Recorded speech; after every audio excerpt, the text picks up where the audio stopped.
सभापति महोदय से अनुरोध करेंगे कि हमको मार्गदर्शन प्रदान करें। जो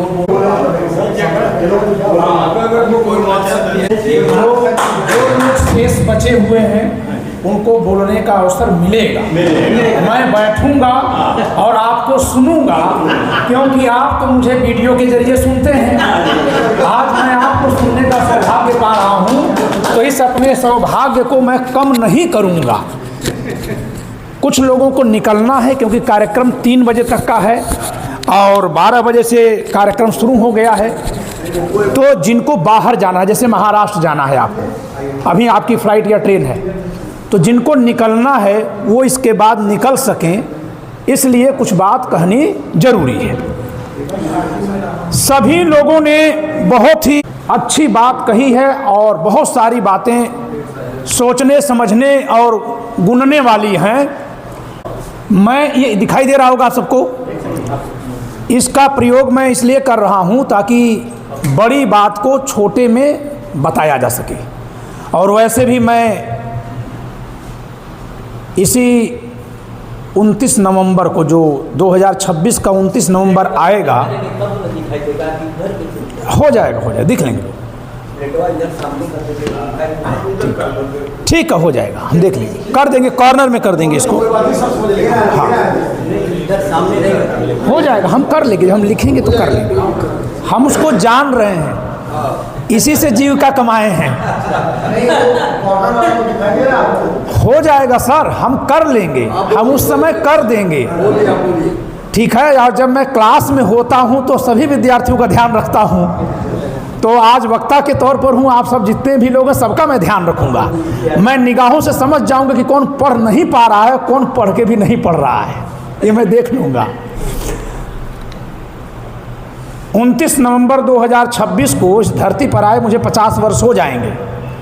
50 वर्ष की जिंदगी में 25 वर्ष से अधिक मैंने अध्यापन कार्य किया है, और वह अध्यापन कार्य भी मैंने स्वेच्छया किया है, अपनी इच्छा से।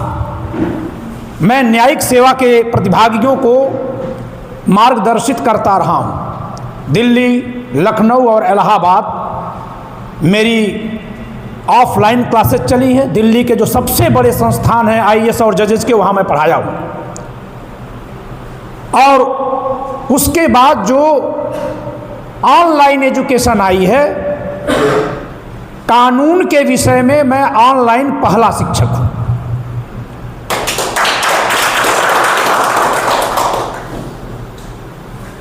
वो जो लेक्चर्स बने हैं वही पूरे भारत में गए हैं, पाकिस्तान में भी बहुत सारा गया। 2015 से मैंने बंद किया और तभी से ऑफलाइन क्लासेस बंद है, ऑनलाइन है।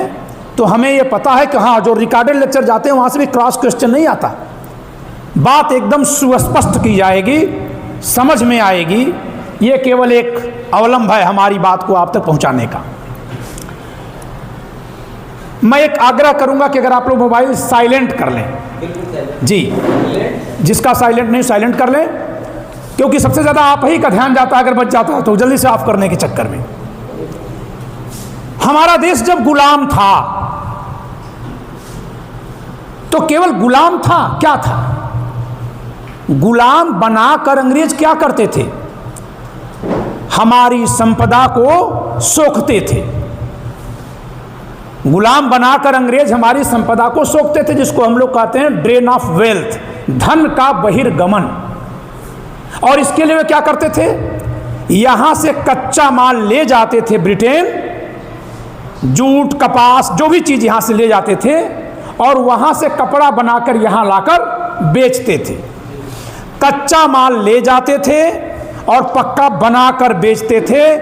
आपके पास पैसे हैं तो खरीदिए, नहीं है तो अर्धनग्न पूर्ण नग्न जैसी जिसकी उस समय की हालात थी वैसे जिंदगी जी रहा था। यानी कि हम तब गुलाम थे जब कच्चा माल लिया जा रहा था और पक्का माल दिया जा रहा था, हम गुलाम थे। आज क्या हो रहा है? और फिर आप अनुमान लगाइएगा कि आज आप अगर गुलाम हैं तो कितने हैं। हमारी मेरिट जाती है 99%, किस बात की? 100%। नीट में, इंजीनियरिंग के कंपटीशन में, कानून में, अब क्लैट में भी बहुत अच्छा एंट्रेंस हो रहा है, एग्जाम हो रहा है, या सिविल सर्विसेज में, और हमें बदले में -40 वाला डॉक्टर दिया जा रहा है। ध्यान दीजिएगा, हमारी अच्छी मेधा का प्रयोग के बदले में हमें क्या मिल रहा है? रद्दी चीज। वो कच्चा ले जाते थे, रद्दी ले जाते थे, निर्माण करके देते थे तो गुलाम बनाकर रखे थे। आज ये हमारी मेधा से सबसे उत्तम लेते हैं और हमें रद्दी देते हैं, तो हम गुलाम हैं तो कितने हैं? अंदाजा लगाइए। बहुत बारीक बात है। दरअसल ये कह देना एक ऊपर की पपड़ी को देखने भर का है कि हमारा आईएएस काम क्यों नहीं कर रहा है, हमारा नेता बोल क्यों नहीं रहा है। और जिन लोगों ने ये सवाल उठाया, उन लोगों ने भी ये भी सवाल उठाया कि संभवतः वो भी हमारी तरह धारणा में घिर गए। बहुत अच्छी बात आपने कही। तो उनकी धारणा खोलने का, तोड़ने का दायित्व ही तो मेरा है, हमारा है, हम सबका है। और इसीलिए मैं कहता हूं कि अगर तब हम गुलाम थे, जब कोई कच्चा रद्दी माल लेकर के अच्छा पक्का बनाकर बेचता था, तो धन का बहिर्गमन करता था और हम गुलाम थे। आज हमारी अच्छी मेरिट जो ले रहा है, बदले में हमको रद्दी दे रहा है, तो सोचिए हम कितने गुना गुलाम हो गए। और इस गुलामी को हम आजादी कह रहे हैं। इस गुलामी को हम आजादी कह रहे हैं। यह आपकी बातों से उपजा हुआ एक विचार है जो आप लोगों को मैं सुन रहा था, वहीं से निकल कर आया है। जब मैं क्लास में पढ़ाने जाता था तो मैं कहता था मुझे किताब नहीं पढ़ने की जरूरत है, मैं चेहरे देखकर पढ़ लेता हूं। प्रकृति ने यह क्षमता दी है। और यही देखकर कल मैंने एक विचार निर्मित किया था, मैंने श्रेय भी दिया था कि आप लोगों की बातों से विचार आया। हम लोगों से एक बहुत भारी गलती हुई है, कई गलतियां हुई, उसमें से एक ऐसी गलती जिस पर कभी चर्चा नहीं हुई है, आज मैं दोहरा रहा हूं, कल पहली बार मेरे मस्तिष्क में वो बात आई थी। हम जब कभी किसी पार्टी को अपनी नहीं मानते हैं, party, Samajwadi party, AIM, Bahujan Samaj party, Congress party, Shiv Sena, जो भी कह लीजिए, नेशनल कॉन्फ्रेंस, कोई पार्टी, भारतीय जनता पार्टी को जानबूझकर छोड़ा हूं क्योंकि वर्ग के आधार पर वर्तमान में आप उसी के साथ खड़े हैं। व्यक्ति के आधार पर भले न खड़े हो, लेकिन वर्ग के आधार पर तो आप वहीं खड़े हैं, इसलिए उसको छोड़कर उसी के सिखाने, भरमाने, भड़काने, भुलवाने के चक्कर में पड़कर हम जिन पार्टियों को अपना नहीं मानते हैं, उन्होंने तो हमको पार्टी से दूर करवाया। और हमने क्या किया? एक होती है पार्टी और एक होता है इसका मतदाता वर्ग। पार्टी से हमको हमारी पार्टी ने दूर कर दिया। भाजपा नहीं तो कौन? कोई बात नहीं, ये सवाल आ रहा है ना। भाजपा नहीं तो कौन? हम कहेंगे नहीं, भाजपा ही। वो जैसा सुनना चाह रहे हैं वो ऐसा ही सुनाएंगे, क्योंकि वही वो लोग हैं जिनकी धारणा इतनी गहरी है कि मैं समझ नहीं पा रहे कहां फंसे पड़े। उनको निकालने के लिए लाठी नहीं मारनी है। तो हमको उन्होंने, भाजपा ने अन्य पार्टियों से नफरत सिखाई और हम उन पार्टियों के मतदाता वर्ग से खुद नफरत कर बैठे। सपा से नफरत में आपने यादवों से नफरत कर ली, और बसपा से मुहब्बत हुई तो आपने मान लिया कि मतदाता वर्ग आपका है। 4 बार सरकार बनी ना, 4 बार में 3 बार, एक बार चौथी बार पूर्ण बहुमत से बनी थी। 4 बार में से 3 बार वह सरकार इसी पार्टी के सहयोग से बनी, इसी पार्टी के। जो पार्टी हमको उस पार्टी से भी नफरत सिखाती है, PDP से भी नफरत सिखाती है, न जाने कब हाथ मिला लेती है। हम बसपा की सरकार बनवाए, आज वो क्या कहते हैं, 4 बार की मुख्यमंत्री, और हम चुप रहते हैं। हम कहते हैं 4-4 बार की मुख्यमंत्री हम नहीं कहेंगे, हम कहेंगे 425 विधायकों वाली विधानसभा में से 67 विधायकों वाली मुख्यमंत्री। हम जांचेंगे कॉपी, कहीं कोई तथ्य में त्रुटि हो तो बताइए। 67 सीट्स केवल 67 सीटों वाली पार्टी थी, और ये 67 सीट कब थी? जब जनसंख्या की धमकी देने वाला सबसे बड़ा प्रयोग हुआ था, मिले मुलायम कांसी राम, हवा में उड़ गए जय श्री राम। इस पर मैंने वीडियो बनाई। तथ्य को जांचने परखने के बाद यहां कितने लोग ऐसे हैं जो ये मानते हैं कि मिले मुलायम कांसी राम तो हवा में उड़ गए जय श्री राम, जो धारणा बनाई गई थी उसको मान भी रहे थे कि हाँ, जब मुलायम सिंह कांसीराम मिल गए थे तो वास्तव में बड़ी दिक्कत हो गई थी, सत्ता चली गई थी। कितने लोग ईमानदारी से हाथ उठा लीजिएगा कि उस समय मान लिए थे या अभी तक मान रहे थे? कभी भी अगर आपने माना था तो हाथ उठाइए। मैं हाथ उठा रहा हूं, मैं भी मान लिया था कि हाँ ऐसी बात है। हमारी गलती क्या है? हम तथ्यों की तरफ नहीं देख रहे हैं। जब हमने जांचा तो जानते ही क्या पाया? जब 1993 में गठबंधन हुआ था, 1993 में मिले मुलायम कांसी राम 425 विधानसभा सीटों में से 109 सीट सपा को, 109, 425 में से 109, 1/4, यही होगा ना? 9 चौको 36, लगभग 1/4, और 67 सीटें बसपा को। दोनों मिला देंगे तो 425 में से 176 सीट मिली थी, और उन्होंने जोर से नारा लगाया और हम लोग मान लिए। धारणा वाली बात आपने बहुत लाजवाब उठाई है। यह है धारणा का खेल, और ये उस वर्ग को फंसाया जा रहा है उस धारणा के खेल में, और वो वर्ग फंस जा रहा है जो खुद को घोड़ा मानता है, सिंह मानता है, चाणक्य मानता है। थोड़ा अपने पर भी व्यंग होने दीजिए। आपने कहा था ना कि जंग लगा है, काहे का चाणक्य, काहे का घोड़ा। गधों ने कह दिया कि तुम जो है खच्चर हो, मान लिए, तो घोड़ा वो है कि आप? और अगर घोड़ा है तो माने क्यों नहीं, खोजे क्यों नहीं, गलती हुई कैसे? इस बात पर ध्यान क्यों नहीं है कि हमारा बेटा आंख फोड़ता है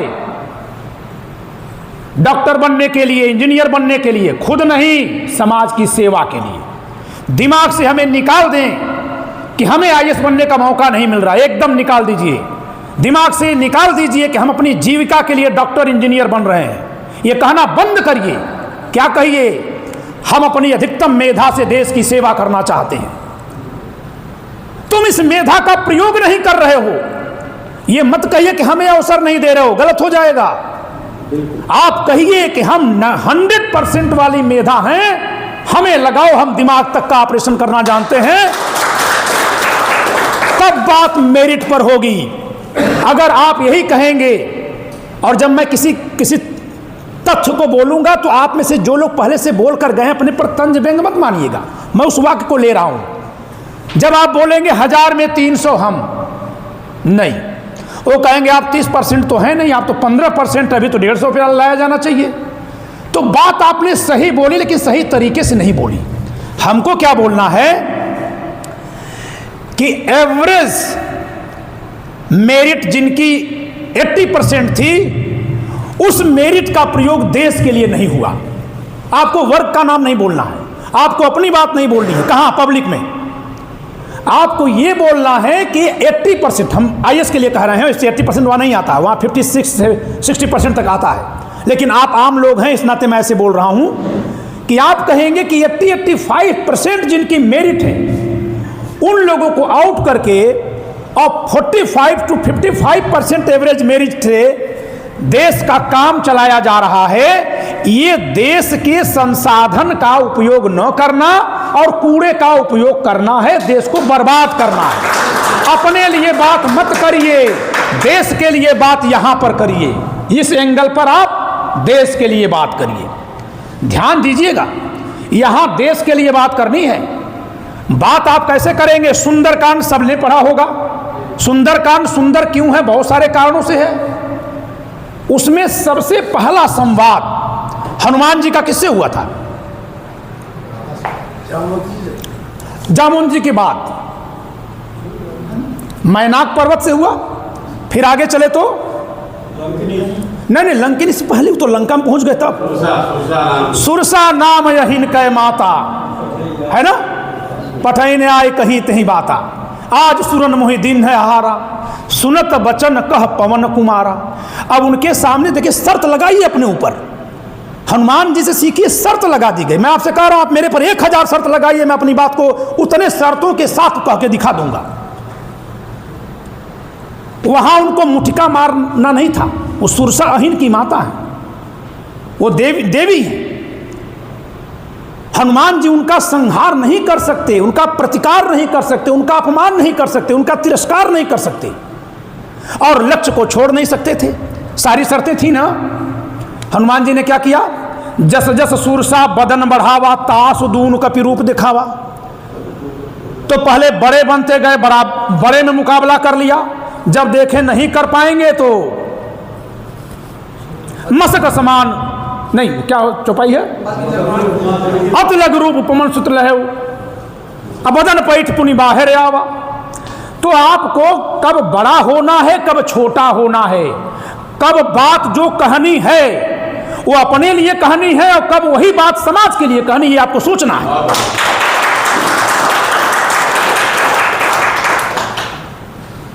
मैं कोई विशिष्ट नहीं हूं, मैं सामान्य हूं, मैं कोई विशिष्ट नहीं हूं। जिस अजीत भारती को आप सुनते हैं, कल उन्होंने खुलासा किया है,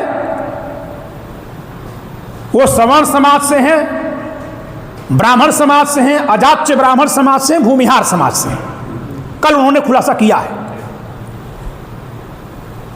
हर एक में अंतर है। दिलीप पांडे जी बोलते हैं, उनकी एक अलग विशेषता है। अजीत भारती जी समाज को एकदम जगा देते हैं, लेकिन आप जागने के बाद क्या करें वो यहां बताया जाता है। क्या है, कैसे हल करना है। हम सवर्ण हैं, यह हमारा अतीत है। हम सवर्ण हैं, यह हमारा लक्ष्य है। हम सवर्ण हैं, यह हमारा अतीत है। समझिएगा इस बात को। हम सवर्ण हैं, यह हमारा लक्ष्य है। क्योंकि हम सवर्ण के रूप में तो खतरे में है ना, तो खतरे में है तो सवर्ण काहे का। तो वर्तमान में हम सामान्य हैं। जो कहीं कोई विशिष्ट नहीं है वो सामान्य है। और सामान्य कितने हैं, फिर उसी गुलामी वाली बात कर रहा हूं कि हम योग्यतम पैदा कर रहे हैं और हमें न्यूनतम दिया जा रहा है। यही इस आजादी का हासिल है। हम योग्यतम दे रहे हैं और हमें न्यूनतम मिल रहा है। सरकारी विद्यालयों में अपने बच्चों को पढ़ाना हम लोगों ने क्यों बंद कर दिया? क्योंकि वहां जो आरक्षण के बाद टीचर जा रहे हैं उनका क्या हासिल है। और आप ये नहीं कह सकते कि हम इनसे अपने बच्चे को नहीं पढ़वाएंगे। आप ये नहीं कह सकते। बीएचयू से एक विद्यार्थी का फोन आया, गुरुजी ला के एक प्रोफेसर साहब हैं, वो तो ऐसे पढ़ा रहे हैं,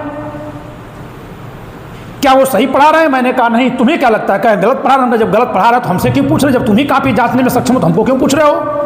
बोला प्रमाणीकरण के लिए, कि आप कह देंगे कि नहीं गलत पढ़ा रहे हैं तो मैं मान जाऊंगा। हमने कहा चलिए ठीक है, हमने प्रमाणित कर दिया ये गलत है, ये एकदम से उल्टा पढ़ाना है, बीएचयू की बात है।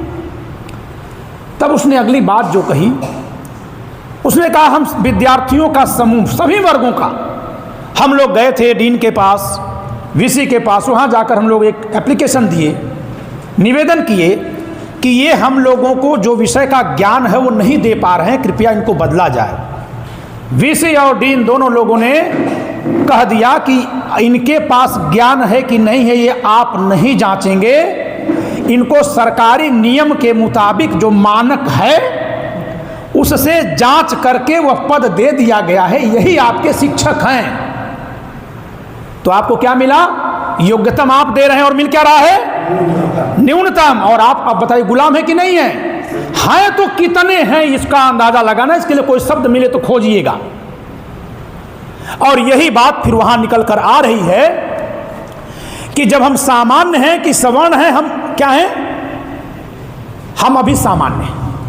सामान्य होकर भी हम खतरे में क्यों पड़ गए? सामान्य तो हमने मान लिया था, आजादी के समय से मान लिया था। 10 साल के लिए सीट रिजर्व हुई थी SC ST की, हमने मान लिया, इसके आगे भी कोई बात नहीं, अब तो मान ही लिए। हमारे में से यहाँ जितने लोग बैठे हैं, कितने ये सोचते हैं कि जहाँ सुरक्षित सीटें हैं वहाँ सबको चुनाव लड़ने का अधिकार होना चाहिए? कोई सोचता भी नहीं। अब हम लोग सोचना भी भूल गए। हमें मान लिए कि तो रहेगा ही। हम में से बहुतों को तो पता भी नहीं है कि ये बढ़ाया जाता है तब बढ़ता है कि नहीं? तो अगली बात यह है कि आप योग्य पैदा करते हैं और आपको रद्दी दे रहे हैं, आप योग्य पैदा कर रहे हैं, आपको रद्दी दे रहे हैं। अब इस पर उनकी निगाह गई कि ये योग्य पैदा कर रहे हैं, हम रद्दी दे रहे हैं तब भी ये योग्य पैदा कर दे रहे हैं। हम इनको खराब सप्लीमेंट दे रहे हैं, शिक्षा, चिकित्सा, तब भी ये अच्छा उत्पाद पैदा हो जा रहे हैं खुद से। प्रभु के आशीर्वाद से मैं LLB जहाँ किया, यहीं लखनऊ विश्वविद्यालय में 5-6 दिन क्लास में गया और LLB पूरा होते ही दिल्ली की सबसे बड़ी कोचिंग पढ़ाने चला गया। तो हमें तो कोई सरकारी संस्थान ने, प्राइवेट संस्थान ने, किसी ने नहीं पढ़ाया।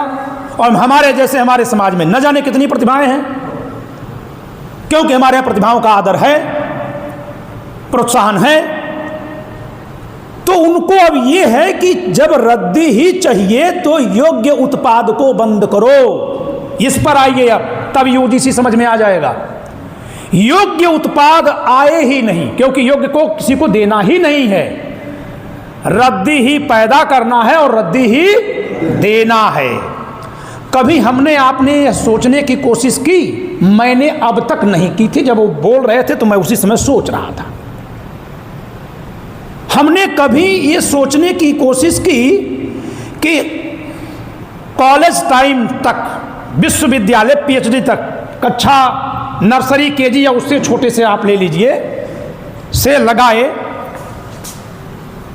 ये राजस्थानी पगड़ी इतना आसानी से संभाले में नहीं आती है। ठीक है, हाँ, नहीं, जब ये माथे पर आई है तब इसका महत्व समझ में आया है, तब इसका भार महसूस हुआ है, तब दायित्व का बोध महसूस हुआ है कि बहुत दायित्व वाली पगड़ी है, स्वाभिमान। हाँ जी। तो क्या हमने यह सोचने की कोशिश की, जो मैं अगर 1 घंटे पीछे जाऊं तो मैं भी कहूंगा नहीं, कि आखिर उच्चतर शिक्षण संस्थानों में ही पहले से एक कानून शुरुआत क्यों की गई? आप तो सर उच्चतर शिक्षण संस्थान से देखिए, बात को पकड़ लिए तुरंत, कि आखिर उच्चतर शिक्षण संस्थानों से शुरुआत क्यों हुई? सबसे ज्यादा उदंडता का व्यवहार मनुष्य के जीवन में अगर हम उसके क्लास के हिसाब से देखें तो कब होता है? या तो प्राइमरी में होता, तो चलिए बच्चे हैं वो तो छोड़ दीजिए, फिर हाई स्कूल, इंटर, 10, 11, 12 यही रहता है। उसमें लागू न करके ये उच्चतर शिक्षण संस्थानों में, यानी 13वीं से लगाए, अब आप 30वीं तक पढ़िए, 40वीं तक पढ़िए, पूरे तक लागू कर दिए। क्यों?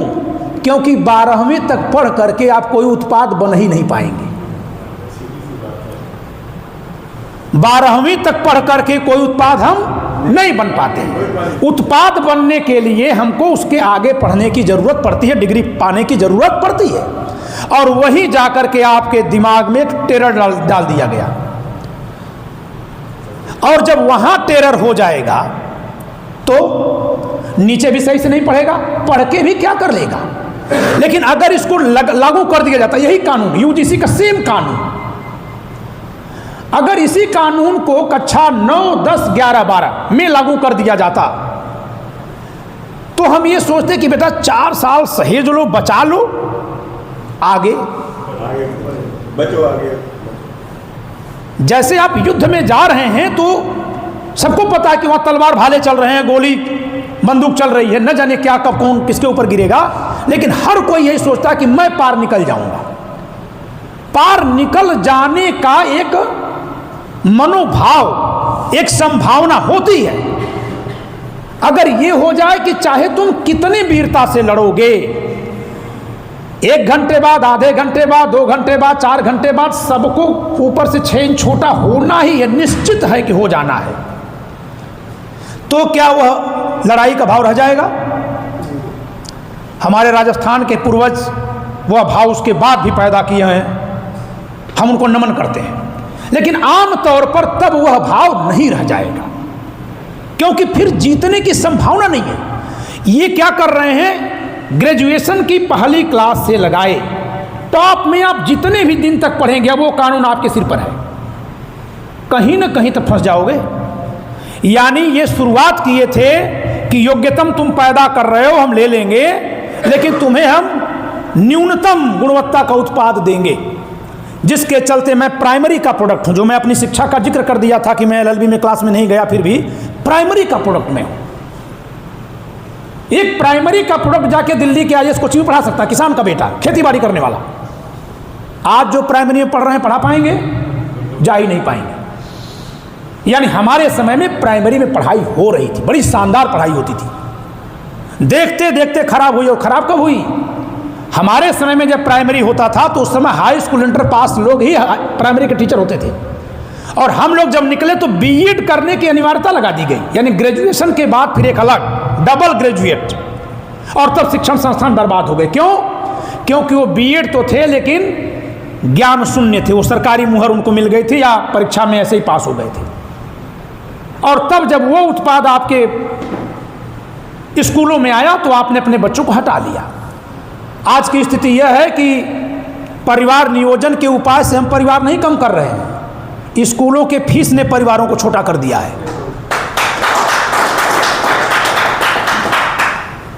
स्कूल की फीस इतनी ज्यादा है, क्यों है? क्योंकि सरकारी संस्थान बेकार हो गए। क्या सरकारी संस्थानों में शिक्षक नहीं है, सैलरी नहीं है? प्राइवेट शिक्षक को सैलरी कम मिल रही है, लेकिन वहां गुणवत्ता है, वो अच्छा पढ़ा रहा है। वहां गुणवत्ता है ही नहीं, पढ़ा ही नहीं सकता, आप उसको हटा नहीं सकते। और फिर इसके बाद अगर कुछ कहेंगे तो SC/ST एक्ट का उसको विशेष वरदान मिला हुआ है, रक्षा कवच मिला हुआ है, वो विशिष्टता उसको मिली हुई है, वो सब पर लागू कर देगा, चाहे डिप्टी साहब हो, चाहे कलेक्टर साहब हो, चाहे बेसिक शिक्षा मंत्री हो, चाहे कोई हो, सब पे लागू कर देगा। वो हो रहा है। तो इस तरह से करके अब हमको सरकार ने ये संदेश दे दिया कि आपके गुणवत्ता की, आपके प्रतिबद्धता की इस देश को जरूरत नहीं। और अगर आपके गुणों की जरूरत नहीं है तो फिर आपकी जरूरत है नहीं।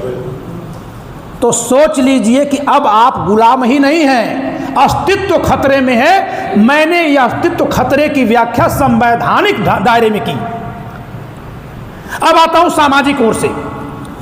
एक तरफ आपकी योग्यता के होते हुए भी उसको सरकार नकार रही है, और सरकार के संरक्षण में तमाम सामाजिक राजनीतिक संगठन आपके इस क्षमता को ही लांछित कर रहे हैं। क्षमता थी तो गुलाम क्यों हो गए, क्षमता थी तो ये क्यों हो गए, क्षमता थी तो कोई आविष्कार क्यों नहीं कर लिए, कह रहे हैं, आए दिन कह रहे हैं, बिना जाने समझे कह रहे हैं, और हम भी उसको मान ले रहे हैं। दरअसल आज़ादी के समय जो सुधारवादी आंदोलन चला, वो हमारे अंदर एक विचार भर दिया कि सारी गलतियां हमारी हैं। और ये सुधारवादी आंदोलन किसके कहने पर चल रहा था? उसके कहने पर चल रहा था जिसकी अर्थनीति ऐसी थी कि यह देश आधा नहीं 2/3 लोग बिना वस्त्र के हो गए थे। महात्मा गांधी ने अपना सूट बूट क्यों छोड़ा था? जब चंपारण की यात्रा पर गए थे। और गुजरात की तुलना में बिहार आज भी गरीब है ना? क्यों गरीब है? इस पर मैंने वीडियो बनाई है। क्यों गरीब है? क्योंकि प्लासी का युद्ध हुआ था 1757 में, 1757 में, और 1757 में ही बिहार, बंगाल यानी बांग्लादेश, असम और आज का पश्चिम बंगाल, उड़ीसा और पूर्वी यूपी 1757 और फिर 1764 बक्सर के युद्ध में गुलाम हो गया। और गुजरात 1857 में भी आजाद था। ये मैंने वीडियो बनाई है। 1857 के युद्ध क्रांति के समय भी गुजरात आजाद था, तब तक वो कब्जे में नहीं आया था। तो जिस इलाके को अंग्रेजों ने 190 साल निचोड़ा, वो आज जिनको बाद में 90 साल निचोड़े उससे की तुलना में खंडहर बना हुआ है। जिन्होंने इस देश के संसाधन को, संपदा समृद्धि को इतना निचोड़ दिया, वो हमारे समाज में उस दरिद्रता के नाते जो कुरीतियां आ गई, उसके लिए हमको जिम्मेदार ठहरा दिया। हमको, किसको? जो आज़ादी की लड़ाई लड़ रहे थे।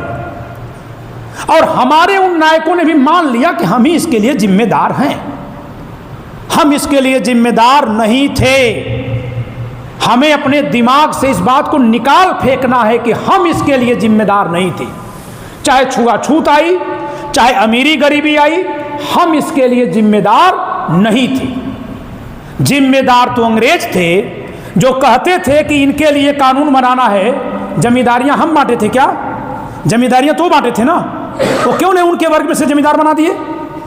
सेना की भर्ती कर रहे थे, महार रेजिमेंट बना के क्यों खारिज कर दिए? महार रेजिमेंट बनाने के लिए डॉक्टर अंबेडकर ने बहुत प्रयास किया, कभी नहीं बनाया। सेकेंड वर्ल्ड वॉर में उस समय वो वायसराय के कैबिनेट में मेंबर थे। भारत का आज का कोई मंत्री से 100 गुना बड़ा पद मान लीजिए, क्योंकि मंत्री उत्तरदायी है, वो उत्तरदायी सरकार नहीं थी, उसमें डॉक्टर अंबेडकर मंत्री थे। क्यों नहीं उनके कहने पर महार रेजिमेंट बना दी गई? और बनाई भी गई तो उनसे पोर्टर का काम लिया गया। ये डॉक्टर अंबेडकर ने अपने वांग्मय में खुद लिखा है कि अफगानिस्तान के बॉर्डर तक ले जाया गया, ईरान से आगे नहीं ले जाया गया, ईरान तक ले ही नहीं जाया गया।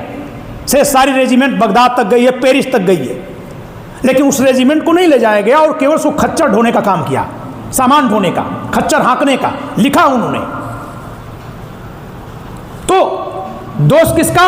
अंग्रेजों का। और हमने क्या कर दिया? अपने सिर माथे पर ले लिया। जब सिर माथे पर लिया तो हमने क्या किया?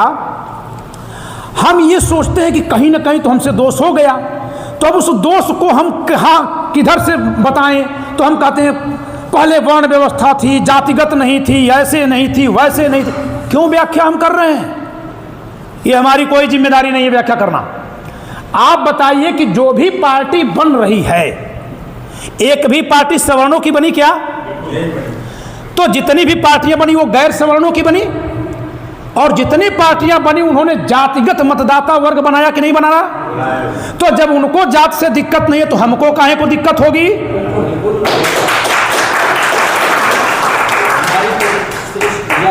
और हम लोग इसको दोष मान रहे हैं। क्यों मान रहे हैं? क्योंकि जिस संगठन से हम प्रभावित हुए, जिस राष्ट्रवाद के झुंझुने में हम फंस गए, उनका वह विचार कितना पुराना है? 1925 में गठन हुआ था, और उस 1925 के सपने को लेकर वो आज तक परेशान है। मैं आपको एक दृष्टांत देता हूं। बहुत बार ऐसा होता है कि कोई व्यक्ति ट्रैक्टर खरीदना चाह रहा था। कब? 1990 में। 1990 में जिसके पास ट्रैक्टर था वो संपन्न था कि कमजोर था? संपन्न था। अब उस समय वो नहीं खरीद पाया था क्योंकि उसके पास संपन्नता नहीं थी। सन 1990 में मान लेते हैं कि 35 वर्ष का था, 30 वर्ष का था। उसी सपने को वो 2026 में पूरा करके जश्न अगर मनाएगा तो ठीक कर रहा कि गलत कर रहा? बताइए, है ना गलत? संपन्नता का मापदंड बदल गया। अब वो मापदंड नहीं है, लेकिन उसका सपना था, वो उसी के लिए मरा चला गया, वो समय को नहीं देख रहा है। तो आरएसएस का गठन जो 1925 में हुआ था, वो हुआ था इस भारत को हिंदू राष्ट्र बनाने के लिए। ठीक, अब हिंदू राष्ट्र कहने को तो कह दिया, पूरे दुनिया में कहीं भी राजतंत्र चल रहा है क्या? जहां राजा है वहां भी राजतंत्र नहीं है। ब्रिटेन में राजा है ना, फिर वो डेमोक्रेटिक कंट्री कैसे है? कानून के, राजनीति के 3 शब्दों को मैं आज यहां रखूंगा, कुछ लोग जान रहे होंगे। एक शब्द है लोकतंत्र, एक शब्द है राजतंत्र, और एक शब्द है गणतंत्र, रिपब्लिक। आमतौर पर हम लोग गणतंत्र दिवस मनाते तो हैं, लेकिन उसके अर्थ को नहीं जानते। गणतंत्र राजतंत्र का विरोधी है, राजतंत्र लोकतंत्र का विरोधी नहीं है। शब्द के अर्थ पे चलिए, राजा के रहते हुए भी अगर लोक का नियंत्रण है, जनता का नियंत्रण है, चुनाव हो रहा है, तो राजतंत्र के साथ भी लोकतंत्र है। ब्रिटेन में है ये। गणतंत्र क्या है? कि राजा का भी चुनाव होगा। तो आप जरा बताइए कि जहां राजा भी है वहां भी लोकतंत्र है कि नहीं है? वर्तमान में अगर आप हिंदू राष्ट्र बनाने का ख्वाब हमको दिखा रहे हैं तो हमको बताइए कि वो चंद्रगुप्त विक्रमादित्य वाला बनाएंगे, तो राजा बनाएंगे, राजा बनाएंगे, मंत्री बनाएंगे, अमात्य बनाएंगे, वो बनाएंगे आप? क्या वो बनाना ठीक है? क्या वो 1990 में ट्रैक्टर खरीदने जैसा नहीं है? तो हमको आप ये बता दीजिए कि जब आप वो विचार 1925 में लेकर चले, 47 में देश का विभाजन हो गया, तब भी आपका वो विचार आप लागू नहीं कर पाए। आप उस विचार को लागू करने के लिए किसकी बलि दे रहे हैं, ये हमको बता दीजिए। तो इनके दिमाग में मेरी समझ से ये आया है कि हम सबको एक कर देंगे। ये जो सरकार चल रही है, अगर उसके हम कार्यकलाप को देखें तो ऐसा लग रहा, क्योंकि देखिए कोई जाकर तो पूछेगा नहीं कि भागवत जी आप बताइए आपकी सरकार योजना कैसे बना रही है, क्योंकि भागवत जी की बातों को अगर सुन ले, वही उनकी असली बात मान ले, तो खुद ही कंफ्यूज हैं, आज तक हिंदू की परिभाषा नहीं दे पाए। दूसरी बात, अभी उन्होंने हाल ही में कहा था, 2015 में उन्होंने एक वाक्य बोला था और 2026 में बोल रहे हैं, दोनों में तुलना कर लीजिएगा। 2015 में उन्होंने एक वाक्य बोला था, सरकार बनते ही, प्रचंड बहुमत से बनते ही, इस देश में हिंदुओं को डरने की जरूरत नहीं है, अगर किसी हिंदू पर कहीं कोई आंख दिखाएगा तो हम उसकी रखवाली करेंगे।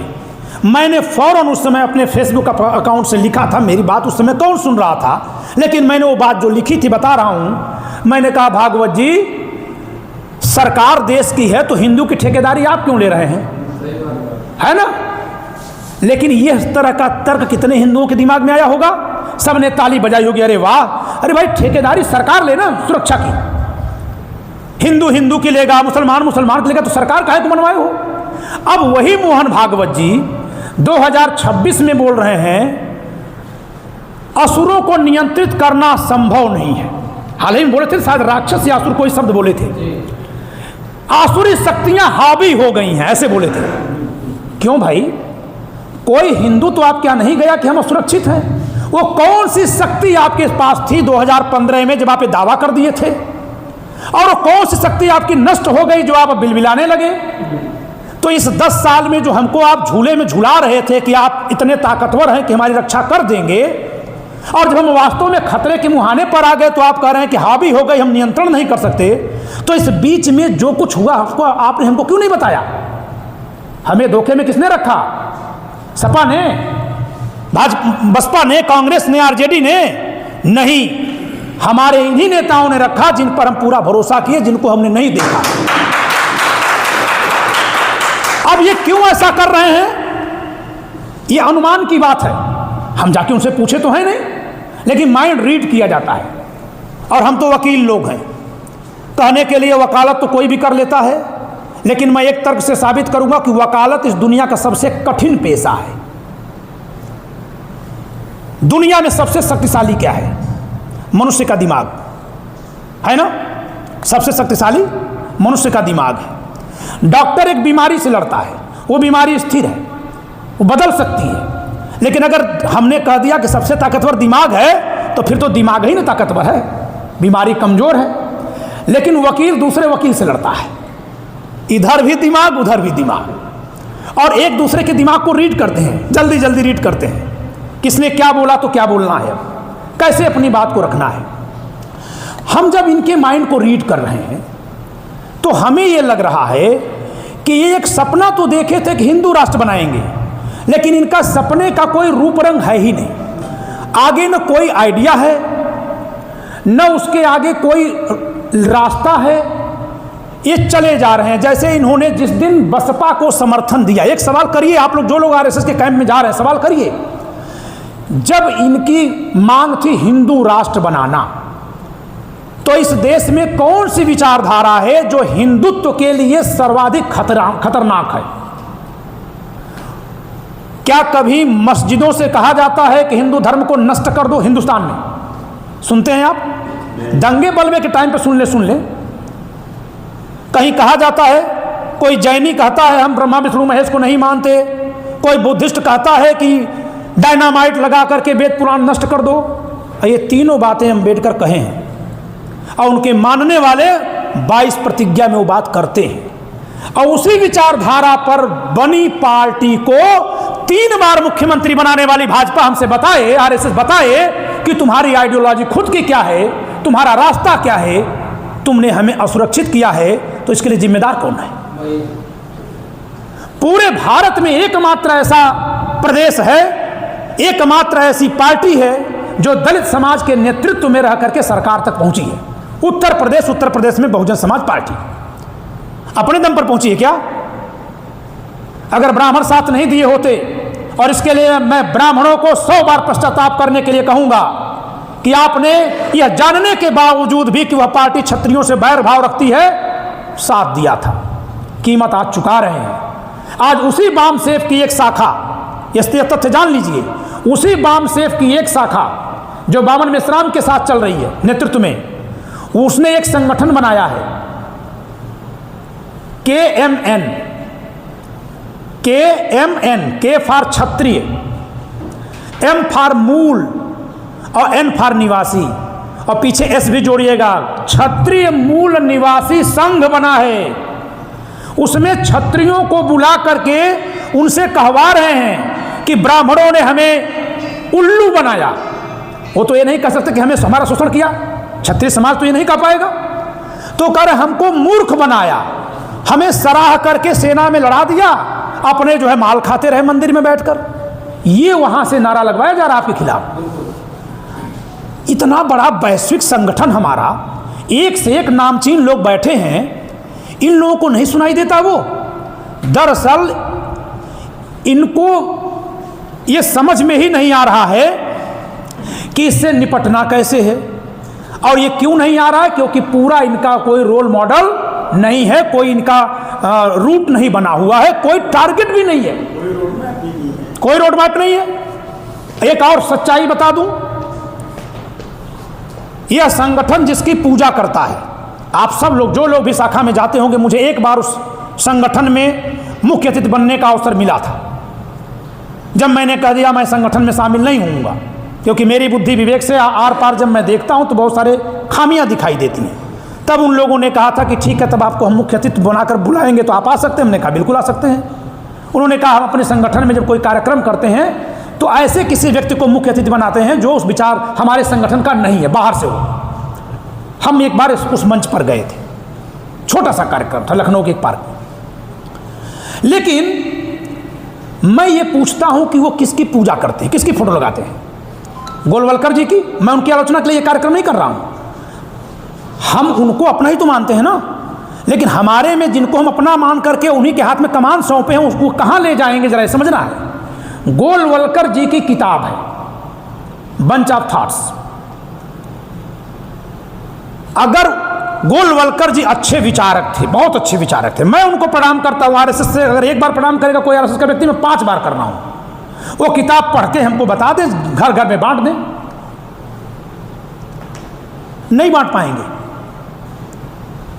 बंच ऑफ थॉट्स जो उनकी मूल रचना है गोलवलकर के विचारों की, नहीं बांट पाएंगे। क्यों? क्योंकि वो उस समय जो समाज था, आजादी के ठीक समय पर, उसी व्यवस्था को स्थिर कर देना चाहते थे। चुनाव बंद कर दो, एक बड़ा राजा होगा, शेष जो जाति है वो वही काम करेगी, नाई नाई का काम करेगा, ब्राह्मण ब्राह्मण का कार्य करेगा, क्षत्रिय ही सेना में जाएगा। ये उसमें लिखा हुआ स्पष्ट। आज ये कह पाएंगे क्या? ये नहीं कह पाएंगे। जब आप खुद उनके विचार पर नहीं चल पा रहे, या तो चल के दिखाओ। और अगर हमारे जैसे व्यक्ति को कह दोगे कि नहीं चलाना है समाज को, तो कोई ना कोई रास्ता निकाल दिया जाएगा। हाँ, उससे हासिल क्या होगा ये जांचा जाएगा पहले। लेकिन आप तो न जांच रहे हो, न परख रहे हो, न चल रहे हो। जब उस पर आप नहीं चल सकते और नहीं चला सकते, तो फिर विकल्प में आपने क्या सोचा ये तो बता दीजिए। हम सब लोग यूजीसी आने तक, चाहे आप आरएसएस के समर्थक रहे हों, भाजपा के सदस्य रहे हों, मतदाता रहे हों, नहीं रहे हों, विरोधी रहे हों, सवर्ण तो हैं। क्या हम लोग इस बात से थोड़े से उम्मीद में नहीं थे कि चाहे कुछ भी हो रहा है, सरकार सवर्णों की विचारधारा पे चलेगी, सुरक्षा करेगी? क्या एक अनुमान नहीं था? मुझे था, बिल्कुल था, मुझे था। मैं इस सरकार का समर्थक नहीं हूं, लेकिन तब भी मुझे था कि ये सरकार होगी तो हम लोग कुछ तो सुरक्षित रहेंगे। और इसी सरकार के रहते आप सर्वाधिक असुरक्षित हो गए। और जो सबसे बड़े संगठन के सबसे बड़े मुखिया हैं, वो हाथ खड़ा कर दिए, आसुरी शक्तियां नियंत्रण में नहीं आ रही हैं। क्यों नहीं आ रही है? क्योंकि आपने रोड मैप कोई बनाया नहीं और आपने हमारे समाज को से सारे वर्गों से काट दिया। तो आपको इस लाइन पे ध्यान देना है कि पार्टी से नफरत होगी कि उसके मतदाता वर्ग से। इसका उदाहरण आप देख लीजिए कि बसपा से गठबंधन हुआ, एक बार नहीं 3 बार हुआ भाजपा का। क्या वह मतदाता वर्ग हमारे वर्ग से जुड़ा? उनका मतदाता वर्ग नहीं जुड़ा। अगर जुड़ता तो गाली नहीं देता, बिल्कुल नहीं जुड़ा। दूसरी तरफ सपा की बात आप करिए, सपा से हमारा हमेशा से भाजपा में आ जाने के बाद से 36 का आंकड़ा है। क्या वह मतदाता वर्ग हमारे धर्म को, हमारी संस्कृति को उस तरह से गाली दे रहा है? नहीं दे रहा। तो हमने पार्टी और मतदाता वर्ग के अंतर को जब नहीं देखा तो हम गलत रास्ते पर चल पड़े। है ना बारीक बात, अत्यंत बारीक बात। जब मैं यहां आ रहा था उसी समय एक फोन आया है। वो व्यक्ति रुड़की से बोल रहे थे, सुशील यादव जी, फैजाबाद अयोध्या से, वो भी अवधेश प्रसाद जी के इलाके के रहने वाले। मैं कहता रह गया कि मैं देर हो रहा हूं, जो मैं 2-4 मिनट लेट आया हूं उनसे बात करने में। वो कहे गुरुजी एक संजीवनी जैसे आप दिख रहे हैं, मुझे अपनी बात कह लेने दीजिए। उस व्यक्ति ने कहा है कि मुझे पता है कि सवर्ण समाज इस समय इतना अंधेरे में घिरा है कि आप उसी के लिए रोशनी जला रहे हैं, अपनी ऊर्जा लगा रहे हैं, आप अपना धर्म निभा रहे हैं, लेकिन हमारे जैसे भाइयों के बारे में सोचिएगा कि हमको दिख रहा है कि अंधेरा हमारे यहां भी आ रहा है। वो भी आएंगे। वो वर्ग आपके साथ है।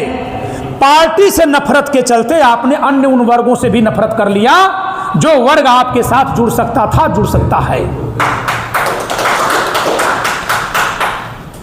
अब आइए हम, आज हमें जो कुछ नई जानकारी मिली है, मैं संतोष जी से मिला हूं, नागपुर से आप आए हुए हैं। महाराष्ट्र में मराठा, आपने बताया मराठा समाज जो है, जो यहाँ का सवर्ण समाज है उससे अलग है। वो वहाँ भी यही वाला सवर्ण है, ब्राह्मण क्षत्रिय अलग हैं, यही ना कहना चाहते संतोष जी? जो वहाँ का मराठा समाज है आपके अनुसार 18 से 20% है, नॉन रिजर्व्ड है, और 20% जो यहाँ का सवर्ण है वो भी है आपके अनुसार मोटे मोटे 48 to 50% जनरल है वहाँ। हमको सूचना नहीं थी, एक मिनट आ रहे हैं, हमको सूचना नहीं थी। दूसरे हमारे साथी सुभाष सिंह डडवाल जी हिमाचल प्रदेश से आए हैं, एक दिन तो ऐसे ही निकल लिए, तीसरी बार आ रहे हैं। इन्होंने बताया कि 55% वहां सवर्ण आबादी है। सवर्ण आबादी, और सवर्ण का मतलब नॉन रिजर्व करेंगे तो और ज्यादा चली जाएगी, क्योंकि फिर से मुस्लिम भी जुड़ जाएंगे। ये सवर्ण कह रहे हैं, यानी जैसे वहां मैंने मराठा और सवर्ण दोनों मिला के 48 कहा, दोनों नॉन रिजर्व है। आपके हिसाब से 55% आबादी वहां सवर्णों की है, और रिजर्वेशन कितना है? 50%। 55% हमारी आबादी, 50% ही हमारे लिए खुली मिली, आरक्षण हमको 10% मिला। तो इसी बात को जो आपने बोली थी, जनरल इसमें भी वो मेरिट में जो आते हैं वो तो तभी तो आप सामान्य है ना। तो आप जरा सोचिए कि 50% जो लग रहा था कि हमारा है वो हमारा नहीं है। अब अगली बात, तो हमारे मुद्दे क्या होंगे? सुप्रीम कोर्ट ने क्या कहा है? 50% मेरिट और 50% रिप्रेजेंटेशन, सुप्रीम कोर्ट ने ही कहा है ना। तो 50% रिप्रेजेंटेशन का मतलब यूपी में अगर एससी कम्युनिटी की आबादी 20.5% है तो उनकी आबादी का आधा रिजर्वेशन उनको मिलना चाहिए, 10.25%। यही न्याय की मांग है। यही है ना न्याय। आरक्षण कितना है? 21%। किसने दिया? ये किसने दिया? एक ही पार्टी सरकार में रही है और 4 बार मुख्यमंत्री बनी उत्तर प्रदेश में, जिसकी मुखिया उस समाज से आती है। शेष जितनी पार्टियां चाहे किसी राज्य में और चाहे भारत सरकार में रही हो, सबके मुखिया हम ही या हमारे ओबीसी भाई लोग रहे हैं। और दिया किसको? कोई सवाल उठाने वाला है नहीं। हो क्या रहा, एक ट्रेन चला दी गई आज़ादी के बाद, और जो ड्राइविंग सीट पर आता है उसको बस यही लगता है कि इसको इसी रास्ते पर लेकर जाना है। अगर हम घर से निकलें और हमारा, मान लेते हैं एग्जाम देने जा रहे हैं, हमारा कोई प्रवेश पत्र छूट जाए तो हम क्या करेंगे? जहाँ से याद आएगा वहीं से रुक करके मुड़ जाएंगे ना। हम लोग क्या करते हैं, छूट गया तो भी कोई बात नहीं, हम जान गए हैं कि हम गलत ट्रेन पर चल रहे हैं, ये ट्रेन गलत दिशा में हमको लेकर जा रही है, फिर भी हम ध्यान नहीं दे रहे हैं, हम बिल्कुल ध्यान नहीं दे रहे हैं। कौन सी ट्रेन गलत दिशा में जा रही है? जरा एक दूसरी बात करते हैं। भाजपा के कहने से हमने मुसलमानों को अपना शत्रु मान लिया। एक बात बताइए, सेना के ज्यादा लोग यहां पर हैं, आप जब मोर्चा पर लड़ने जाते हैं बंदूक लेकर जाते हैं? अगर आपकी बंदूक में गोली नहीं है, आपकी बंदूक खराब हो गई, आपकी बंदूक किसी और ने छीन ली, तो क्या दुश्मन की बंदूक उठाकर नहीं लड़ेंगे? दुश्मन की बंदूक नहीं उठाएंगे क्या? नहीं, इसकी बंदूक से हम थोड़ी लड़ेंगे कि लड़ेंगे। बताइए, सेना सैन्य नीति क्या कहती है? हथियार किसी का नहीं होता है, जिसके हाथ में होता है उसका होता है। इस मामूली सी नीति को हम इन लोगों के बहकावे में आकर मूर्खता करके भटक रहे हैं। हर एक व्यक्ति एक हथियार है, सबके हाथ में ओठ है, सबके हाथ में ओठ है, और हम इन मूर्खों के समझाने पर कह दिए इनका वोट हमको नहीं चाहिए। अरे तुमको नहीं चाहिए तो जिसको चाहिए उसको दे देंगे, और किसको चाहिए? तुम्हारे ठीक विरोधी को चाहिए, उधर वो दे रहे हैं। उसका वोट हमको चाहिए नहीं, तो इसको आप रोज घी पिला रहे हैं और ये आपको गाली दे रहा है, जितना मजबूत हो रहा है उतना ही गाली दे रहा है। हमारे एक मित्र हैं प्रोफेसर रतनलाल जी, अंबेडकर नामा वाले, मैं उनके यहाँ गया था, हमसे बहुत प्रभावित हुए।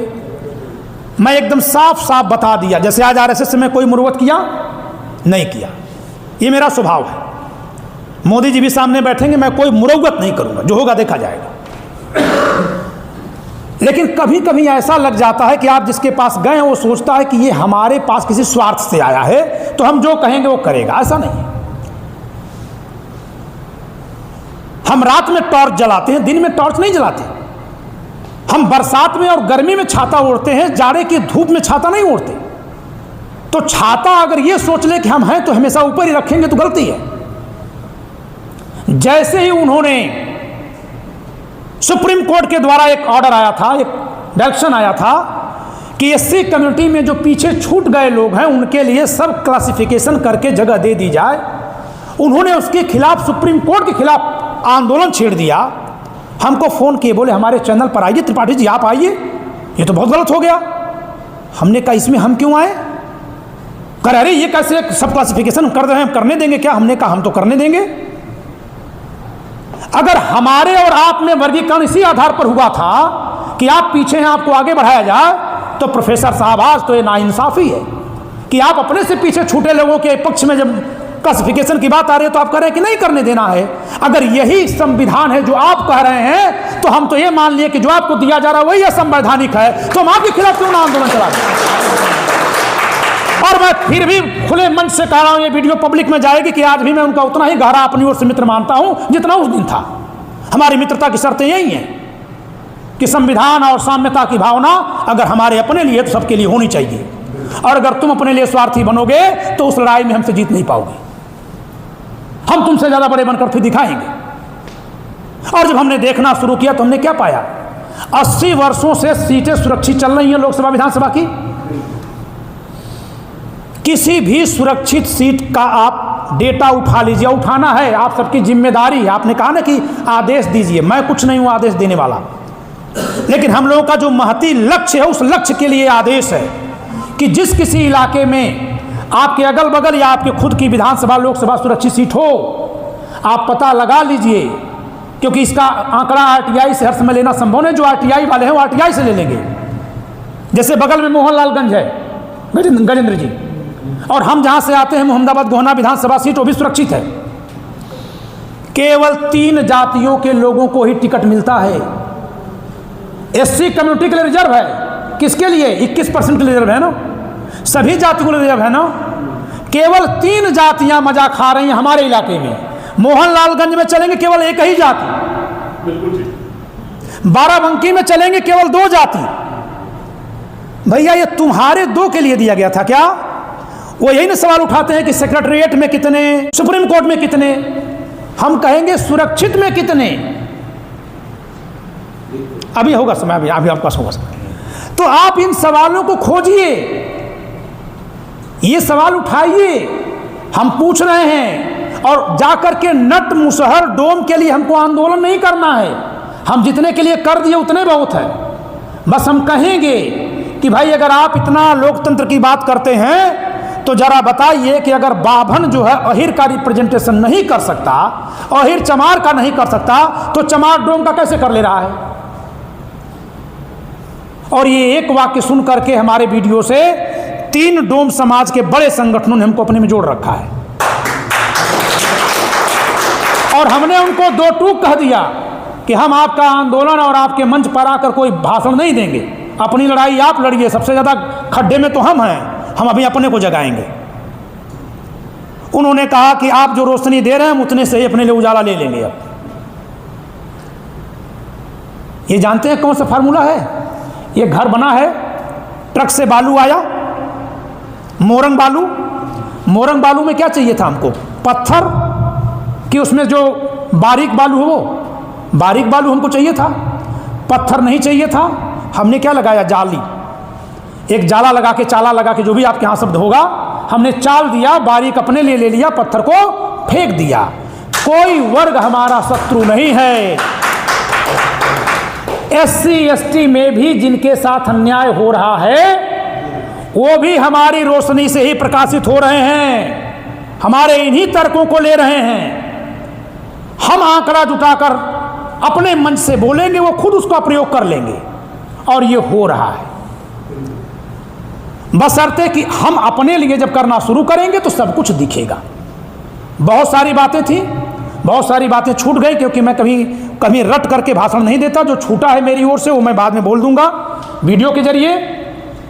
ये हमने सामान्य जन चेतना मंच के लिए 9 उद्देश्य तैयार किया था। एक 10वां उद्देश्य जो है आदरणीय हरेंद्र नाथ पांडे जी के सुझाव पर जोड़ा गया है कि हम लोग PIL करें। हमने इसमें PIL करना लिखा है, लेकिन इसमें मैं और भी जोड़ देता हूं कि PIL ही नहीं, शिकायत करें। यानी PIL तो सुप्रीम कोर्ट, हाई कोर्ट में होती है, उसके अलावा हम लोग जगह जगह शिकायत करें।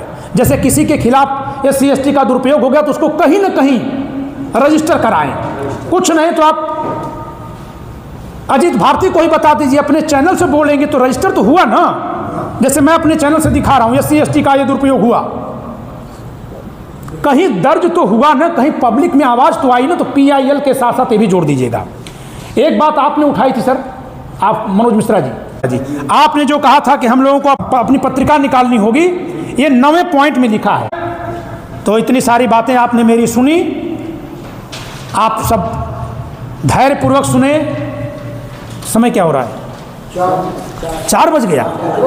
अच्छा ठीक है, आप सबका बहुत बहुत धन्यवाद, आभार। जो लोग शेष बचे हैं मैं उनको सुनना चाहूँगा।